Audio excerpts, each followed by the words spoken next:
Hi and welcome to Movies Suck. Today I'm reviewing Birds of Prey and the fantabulous emancipation of one Harley Quinn. God, this was...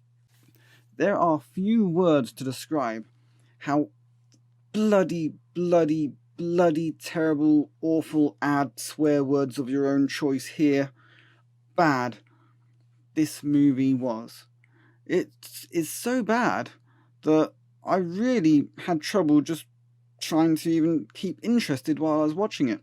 But I said I would review it, and I had to be talked into it. I didn't really want to go see it. I was on the fence. I was thinking to myself, shall I go? Shall I not? I don't know. I don't really want to go. So there I was in the cinema, an empty cinema, just me and my partner, pretty much the only ones there, since, let's face it, nobody wanted to see this film. Nobody even thought this film should exist. And this has been borne out so far by how many people have actually gone to see it and how the box office ratings have done. But back to the start of the story. As you know, I made the Harley Quinn votes for Bernie Sanders video. And I said in that, I will review this movie at some point if I can build up the interest to actually go see it. Well, the interest was built up for me. My partner said, we should go see that. And I was like, nah. We've heard all about what this is likely to be. This is likely to be a remarkably bad film. It feels like it's going to be a bad film. It's got a stupid feminist agenda. It's probably woke as fuck. There were many reasons to not go see this film. And I could have probably come up with 1 billion on top of that, without even having to look at the internet to find any other details. But I went to see it, and it was the shit show you can all imagine. It was unbelievably bad. I was so bored, so monumentally bored and uninterested throughout the whole thing. It was that bad. It starts off with, Harley Quinn. She's just broken up from the Joker, and they have this cutscene of different things happening where she gets all upset and she's like, oh, I'm free from the Joker and blah blah blah. And it has an opening sequence which is supposed to draw in our interest to the character as she emancipates herself. Oh, God, such a waste of a word for this fucking bloody film. But the problem with these cutscenes is it basically just shows how awful a person she is and the sort of awful people she hangs around with, and how bad she is generally at life. And oh, how poor her. When they say about her going running, she has some friends that she's apparently with, and they're saying, when she hears them in private, they're saying, oh, she'll go running back to Joker in no time, or something to that effect. And then she gets all upset and runs off and blows up the chemical works because there just happens to be a lorry full of fuel just sat at the top of a hill, and all you got to do is drive the lorry down the hill and it'll go through the gate of the chemical works and somehow cause explosion, killing who knows how many people. But then she's an evil, terrible person. And it gets worse than that in this film. It was bad enough that Harley Quinn is an evil, terrible person. She's supposed to be an evil, terrible person. We all know this. She's uninteresting. As a character on her own, she is uninteresting. She's as uninteresting as she was in the cartoons. I don't know about the comics so much because I've not really paid attention to the comics in the case of this character. But I used to watch her in the cartoons. She's just a sidekick. And she made no difference to the story particularly, except to be some silly sounding lackey for the Joker. In this film, she even has the hyena. Remember, she had, I think it was 2 hyenas in one of the cartoons. But the hyena does nothing. You saw it in the video. You saw it in the trailer. You saw in the trailer the hyena is like, oh, look, she has a pet hyena. Yeah, that doesn't really matter to the film. She has a pet hyena. Forget about it. Doesn't matter anymore. It's there, it's with her, it's not. Whatever. And then we come to the supporting cast. Actually, I should stick with Margot Robbie. I feel really bad for Margot Robbie because when she made Wolf of Wall Street, that was a good movie. I didn't think it was a great movie as much as some people did, but it was a good movie. It introduced us to Margot Robbie, and she was really sexy and interesting. You wanted to see more of her in more ways than one, am I right? That was an interesting film. And she made Suicide Squad. Suicide Squad, Harley Quinn worked great because she was just an object of interest within it. She was the sex appeal of the film. Otherwise, there was no sex appeal in that film. There was nothing else in that film that was particularly interesting. Like, some of the characterizations were kind of fun. But she was a standout part within the film, especially with those tiny shorts and Daddy's little monster top and things. In this one, she wears bigger shorts, dungarees, all sorts of stupid clothes, and she keeps wearing this Harley Quinn t-shirt because she has her name plastered all over her t-shirt in case no one else can figure out who the fuck she is. And it should be fairly obvious. I imagine everyone in Gotham, at least within a certain section of the society, knows exactly who she is. She doesn't have to have her name plastered all over herself. And her character in this is just mind-meltingly dull. The accent, you kind of forget about the silly accent after a while. It loses its charm when you hear it all the time. The accent becomes a whatever, didn't really notice, forget about it. And her characterization was just uninteresting. It was like water. You know, when you're drinking water, water's okay. It quenches your thirst a bit, but you can't sit there and drink a whole load of it because it's going to get boring. And the same thing happens with Harley Quinn. She gets boring extremely quickly. I was bored of her during the introductory sequence, and that only takes about 5 minutes at the start of the film because she wants to have some bloody sandwich or something or other, and everyone keeps trying to kill her. Oh, poor Harley, because everyone now knows that she's not with the Joker, and the Joker was the thing that was protecting her because she's an awful bitch who does awful things to people all over the place. Believe me, you get bored of it very, very, very quickly. I've said this many times because it's hard to express how bored of her I was.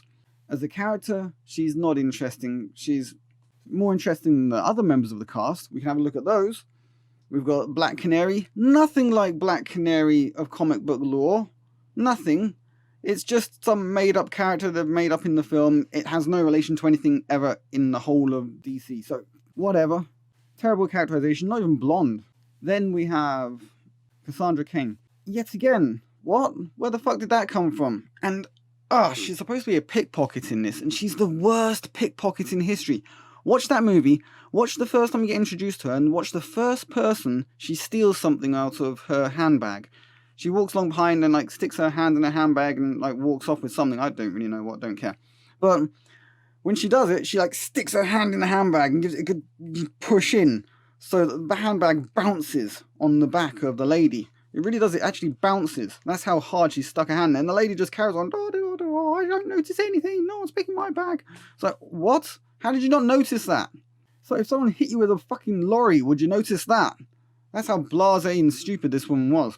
Anyway, she's an uninteresting character. You don't care about her. Who cares? Whatever. And then we come to, who else was in this film? Oh, the police lady. I've completely forgotten her name. Oh, damn. She was actually an interesting character possibly in another film, another DC film. She might have been worthwhile, but nah. And then we have the Huntress. I was upset over the Huntress because the Huntress is one of those characters I actually really like. And I kind of saw it. In this film, I could kind of see how this was an interesting character. Even within the context of this film. She actually got the best backstory recognition. Her backstory shown in the film was actually pretty good. Her motivations as she comes into the film, where she's killing off the people that are responsible for the death of her parents and everything. Yeah, all good stuff. She was the only one that was actually a threat at any point. She was the only one who was a believable threat. You could pretty much get the feeling that this was a girl not to mess with. And they made her a joke. I mean, they made her cool in places as well, but she was the butt of a joke just because she was called the Huntress, and everyone was ignoring the fact that she was trying to call herself the Huntress as if that was an introduction to her character, and she's only just begun to become the assassin, or I think she was an assassin, that she would be. And she's a joke, but she's the most interesting thing in this. It was disappointing to a huge degree. And what else? Yeah, the standout moment in this film, and I hate myself for having to say it, Ewan McGregor. Ewan McGregor was the standout person in this film. He was actually very good in his character as the Black Mask. He seemed interesting, you had the petulant nature of him. He was a rich boy. He did crazy stuff, like getting that girl to dance on the table, getting her boyfriend to tear off her clothes. I didn't really get the misogyny aspect that Ewan McGregor was bleating on about in all those stupid articles. I mean, you could say that he was a bit of a misogynist, the way he treated women within the film, but it matched with the character. It didn't feel misogynistic because the character is just a bit of a bastard. And he was actually a fun bastard as well. He was an evil bastard and a fun bastard, and he was a standout part in this film. If you're going to watch this film, watch out for Ewan McGregor, because it was actually worthwhile, even if his politics are not, because he seems to be just as woke as fuck as the rest of Hollywood, which is sad and disheartening.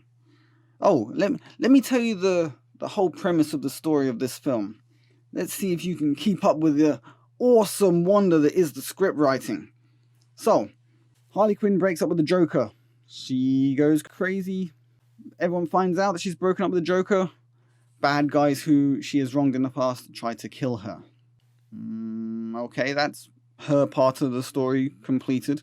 Or, essentially, she gets hired by the Black Mask to retrieve a diamond. Instead of killing her, which would have been the logical thing to do, and because he captures her, wants to kill her, she says, oh, I'm off on my own, I'm going to start a new business finding stuff. And it's like, yeah, whatever, okay. Stupid bloody fucking film. And the little Cassie girl has stolen the diamond, and she swallows the diamond, because what else would you do with something that looks like it could be swallowed? Of course you're going to swallow it.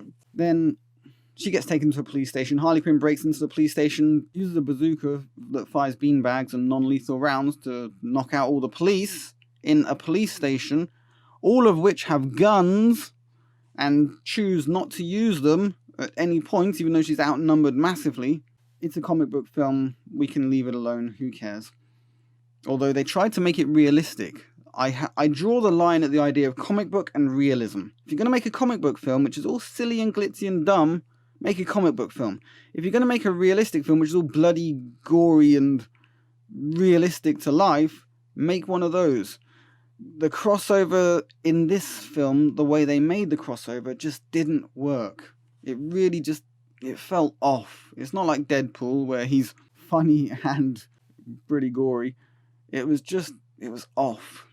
It didn't help with the script writing. I'm pretty sure the script writer is the person that completely screwed this up. This is probably what happens when you decide to yourself, I have an agenda, I'm going to stick to my agenda. My agenda is feminism. So let's get a female writer, a female director, a female producer, and probably female camera crew and sound crew and everything else, for all I know.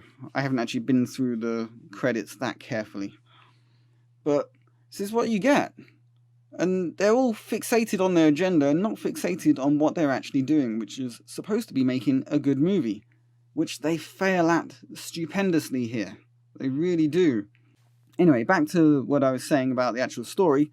Girl gets Diamond, Black Mask wants Diamond back, sends Harley Quinn to get Diamond, also gets a bunch of other people to try and get the Diamond for him as well, and also kill Harley Quinn if necessary along the way. And then film ends, Birds of Prey get together in the end of the film, because Harley Quinn obviously isn't one of the Birds of Prey, there's just the name they use. They should have just called this film The Fantabulous Emancipation of One Harley Quinn and left the Birds of Prey reference out of this, because really didn't add anything to it. Don't feel like they're going to do anything else with it. They're not going to make a sequel. This film is absolute trash. Black Mask tries to get Diamond back. They kill Black Mask at the end. Whatever. Film over. And I only know this because I did wake up for the end of the film. I admit I fell asleep partway through this film. I watched the whole thing until we were getting towards the end, and I was nodding off because it was so hard to stay concentrated. So hard to watch the screen and see the stupidity radiating towards myself. You could feel yourself losing brain cells as the thing went on. It was just unbelievably bad.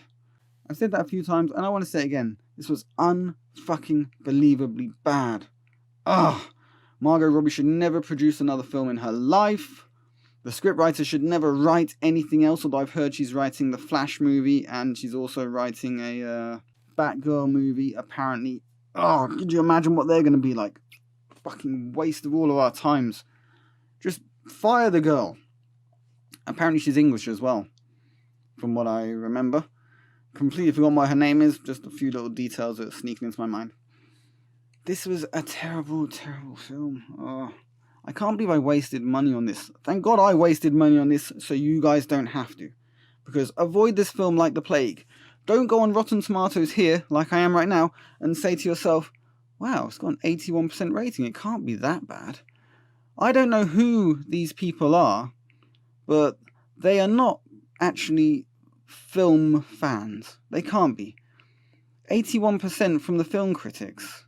If we narrow that down, the top critics, because, yeah, they're so much better than all the others, whatever. I've got this at 68%, slightly more realistic, but they've added a whole 60 at the start of that. If you take the 60 off, leave the 8%, we'd be pretty much bang on the money for how good this film actually is. And the audience score, what is with this audience score? 81%. I'm pretty sure that Rotten Tomatoes have added some sort of subroutine to their program that has a woke factor.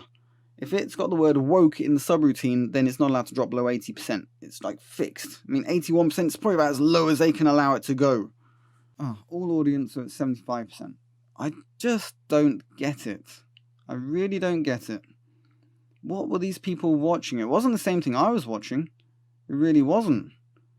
Because what I was watching was an absolute disaster of a film. It was so bad. They're probably dictators in third world countries, chopping off people's heads and arms and shit. Well, probably Islamic countries for that sort of thing. And they're probably thinking to themselves, yeah, I'm a pretty good guy. And you put Birds of Prey on the screen, it's like, ooh, bloody hell. Man, I really am a good guy, because if this is the level of bad, I am great.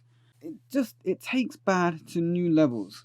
Some of these reviews are actually accurate. Here we are with Anthony Lane. He says, an unholy and sadistic mess. That is a good little quote to describe this film. It comes at you in a kind of schizophrenic way. This film feels, it just flashes up on the screen, different things happening, all of which you don't give a shit about. Harley Quinn, you don't give a shit about her. She was hot and sexy in Suicide Squad. In this one, she's just a messy, dyed blonde girl on the screen. It's like, yeah, just like sweep up that shit, get that out of the way, put it in the dustbin, let's all get on our merry way. It was just truly, truly terrible. I mean, look at this guy. This is a really bizarre thing to say. Margot Robbie's Harley Quinn epic is not as gargantuanly god-awful as Suicide Squad, but slapping the topical theme of female empowerment on a story that trucks in the business as usual blood and guts does not qualify as a game changer. No, it doesn't. But saying that this was better than Suicide Squad... I hated Suicide Squad, by the way. It was just a terrible, terrible mess of a film. Tom Hardy did the right thing, getting the hell out of that film. The problem being that Harley Quinn is not a character that required a film. She was popular in Suicide Squad because she was sexy. She was not popular because she was actually good, or was likely to make a great film all on her own. The DC superhero universe could have done without this mess. It made The Joker. The Joker was a great film. It really told us something. It was rough, it was raw, and it actually told us something. It was worth seeing. It fed into the world as it is. This doesn't feed into anything, except some mental psychosis of the writer, who's obviously a feminist nutcase. And if she's not a feminist nutcase, she writes like a feminist nutcase.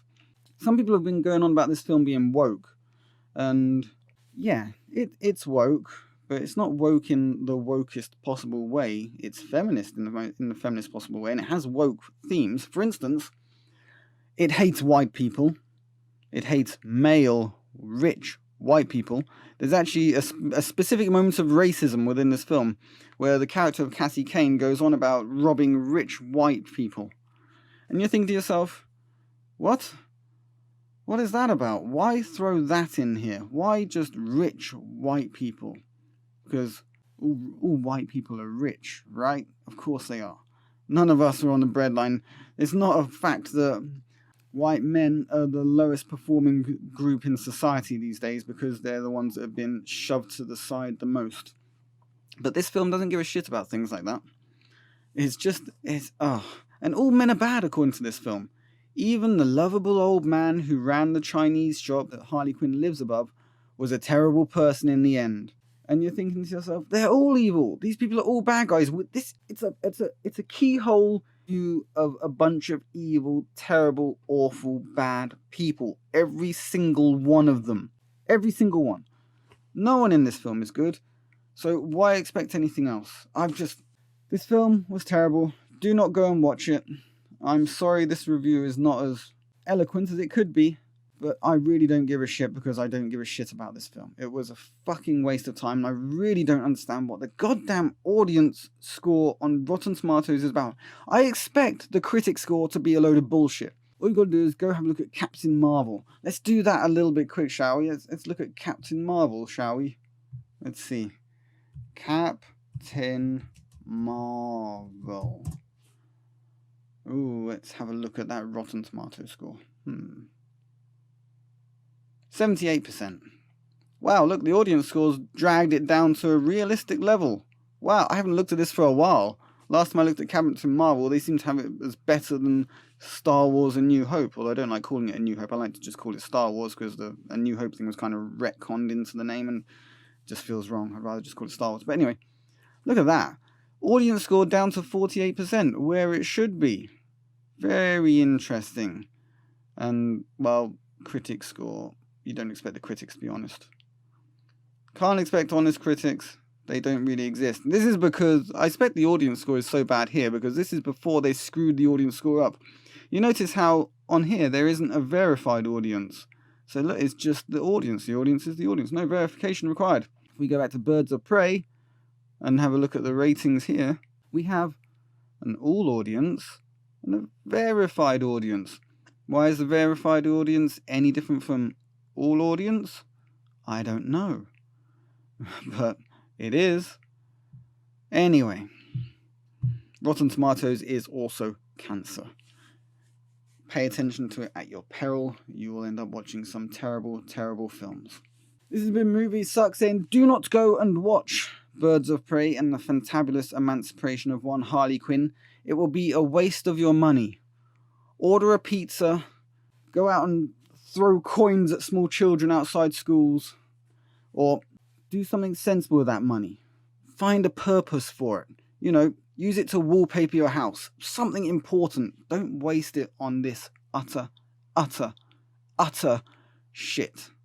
Signing out. Leave a like, share, subscribe. I'll catch you guys on the flip side.